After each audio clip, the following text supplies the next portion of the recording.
নমস্কার বন্ধুরা, বিকালে হোক বা সন্ধ্যাবেলায় মাত্র 5 মিনিটে আটা ময়দা সুজি ছাড়াই ঝটপট এই নাস্তাটি বানিয়ে দেখতে পারেন। খেতে ভীষণ টেস্টি হয়। এটা বানালে দেখবেন চপ সিঙ্গারা খাওয়ার কথা ভুলে যাবেন, এতটা ভালো হয়। আর হাতের কাছে থাকা কয়েকটা উপকরণ দিয়ে আপনারা ঝটপট তৈরি করে নিতে পারবেন।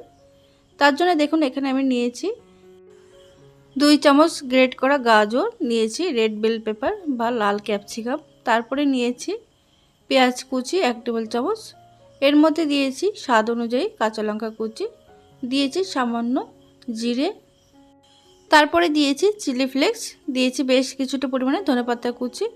এবার এই উপকরণগুলো কিন্তু খুব ভালো করে মিশিয়ে নিতে হবে।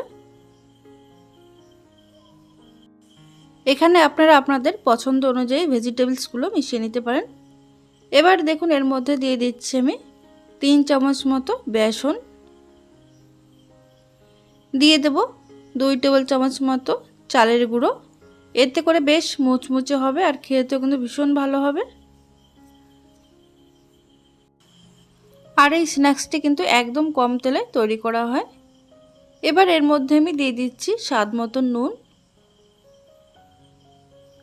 দিয়ে দেব এর মধ্যে 1 চামচ মতো চাট মশলা, এতে করে বেশ চটপটা হবে।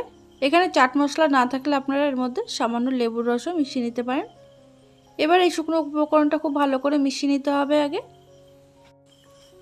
দেখুন মিশিয়ে নেওয়ার পর এবার এর মধ্যে আমি অল্প অল্প জল দিয়ে এটা ভালো করে মিশিয়ে নিচ্ছি। এর মধ্যে কিন্তু একবারে জল দেবে না, না হলে কিন্তু পাতলা হয়ে যাবে। অল্প অল্প জল দিয়ে দেখতে হবে এটা কতটা জল লাগবে।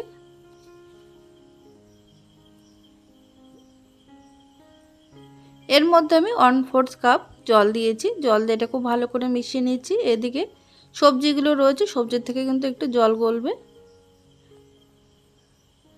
এর মধ্যে আমি আরও 1 চামচ জল মিশিয়ে নিলাম। আর এই ব্যাটারটা কিন্তু একদমই রেস্টে রাখার কোনো দরকার পড়ে না, এটা কিন্তু সঙ্গে সঙ্গে ভেজে নেওয়া যায়। এদিকে দেখুন একটা ফ্রাই প্যানের মধ্যে আমি 1 টেবিল চামচ তেল দিয়েছি। তেলটা ভালোভাবে গরম হয়ে যাওয়ার পর গ্যাসের আঁচ একদম মিডিয়াম টু লোতে রেখে এইভাবে আমি এক এক হাতা করে ব্যাটার দিয়ে গোল শেপ দিয়ে নিচ্ছি।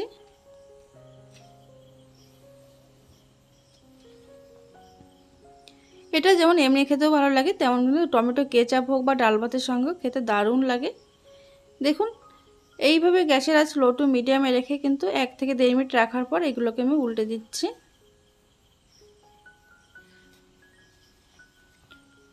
উল্টে পাল্টে দুপাশটা কিন্তু একটু লালচে করে ভেজে নিতে হবে। আর ভাজতেও কিন্তু খুব বেশি সময়ও লাগে না। দেখুন একটু লাল করে ভেজে নিয়েছি দুপাশটা। এবার এগুলোকে আমি একটা ছাঁকনির মধ্যে বা একটা ঝাঁঝরি হাতের মধ্যে এটা তুলে নেব। এতে করে এক্সট্রা তেল কিন্তু ঝরে যাবে। আর দেখুন একইভাবে কিন্তু আমি সবগুলো ভেজে নেব। আর এগুলো 4টা ভাজার পরেও কিন্তু এখনও ফ্রাই প্যানে অনেকটা তেল রয়েছে। একদম কম তেলে কিন্তু ভাজা হয়েছে, তেল একদম কম টানে। তাহলে বন্ধুরা এইভাবে আপনারা বাড়িতে বানিয়ে আমাকে কমেন্টের মাধ্যমে জানাতে ভুলবেন না কেমন হয়েছিল। ভিডিওটি ভালো লাগলে লাইক কমেন্ট শেয়ার করে পাশে থাকবেন আর প্রচুর শেয়ার করে দেবেন।